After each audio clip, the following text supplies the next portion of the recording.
Oh, we're just thrilled to have this pop-up shop. When I visited their pop-up shop in Tulsa over the holidays, they were at Southwest Trading, and I thought, oh my gosh, this is phenomenal, because the quality of the design and the merchandise blew me away. And I've seen this sort of thing in magazines printed in New York or California or somewhere, but I'd never seen it in Tulsa. But I thought these girls would be absolutely lovely to bring down to Broken Arrow and put in our gallery, which we do just temporary exhibits in. But we thought, let's do a store, a pop-up store, because it was a whole new idea for me. And we thought, hey, we've got the space, and there were benefits for them as well. So it's been well received. We had a reception that brought in a whole lot of people when we first opened it. And we will publicize that we have another featured artist now. Our first one was Wendy Ponca, and the second one is Randy Narcomi Watson, who has affiliations to several tribes, including Seminole and Creek. So I'm also very proud of that because it fits with Broken Arrow. And we've had a lot of out-of-town people. We just try to get the word out a lot through social media and our website. The pop-up that we have here is running through July, and so it is mostly the principal artist's work, and then we have one featured artist that will be in July, which is Randy Narcomi Watson. So that's who's being installed today. So our company name is Native Fashion Arts Collective, and then we do business for our pop-up as INDIGICHIC. So we did a holiday pop-up shop this last holiday season. We were in the same building as Southwest Trading Company on 11th and Peoria. So we were there from I think about November until February. We did extend it a little bit past the holiday season. And so we're just doing little small pop-ups at this point. And I think we're going to try to do some more gallery shows in the future as well. But again, we're here at Museum Broken Arrow through July. We just wanted to do the scope of the pop-up that we did in last holiday season was to see if we could fill a space with just artists, native artists who are either their tribes are here, and they're here, or they might be based from a tribe in the state and they don't live in the state, or vice versa. So like we had a Navajo woman that actually her products are up there, but she lives in Fairfax. And so and what happened is that we have our own kind of aesthetic that looks very different than Albuquerque or Santa Fe or any other place like that.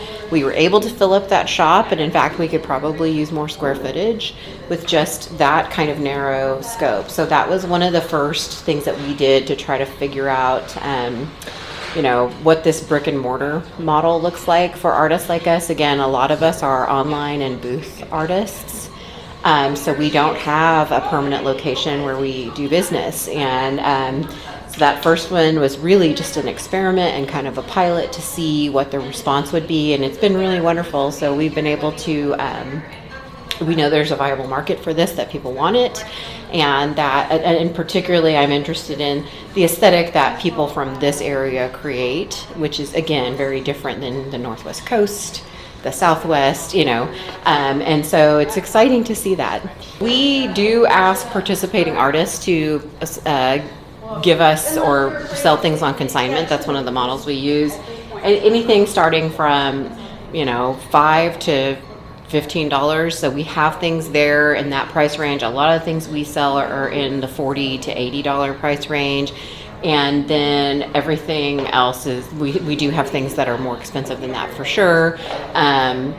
The other thing that we would also say is right now we're very limited in scope to wearable art, accessories, and things like that. So we don't do a lot of or any really two-dimensional art at this time. It's just the spaces that we've been in, or just the scope in general, has limited us to doing that. But it's an interesting, also makes for interesting choices in artists and things like that when we're doing kind of wearables and three-dimensional items.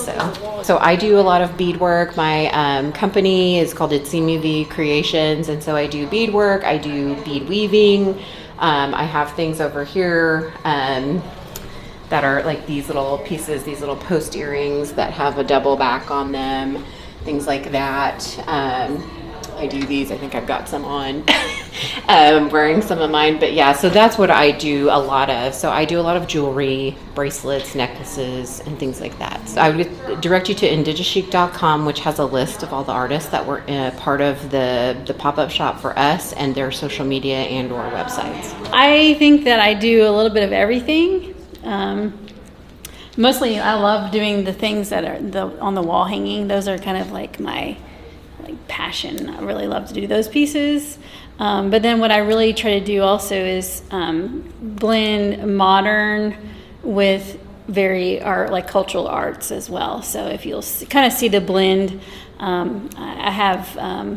I went to school and have a master's in fine arts, and so I try to blend a little bit of the fine art and cultural arts together, like a smash up. And then with the wear too, I always feel like I kind of modernize it a little bit. I like to blow things up and make them bigger. So like a lot of my jackets here, it's patchwork, but I've just taken it and enlarged it and then tweaked it a little bit, because I'm trying to break out of what you what you would usually see cultural art, like a patchwork in a strip, or it's really small. So I kind of always thinking about how can I change it, but also still make it ours, and it still be very modern in a way as well. Narcomy Studios, you can just search Instagram and find me on there, and you can just send me a message. Usually I do a lot of custom work. If it's clothing, I usually do a lot of custom stuff like that.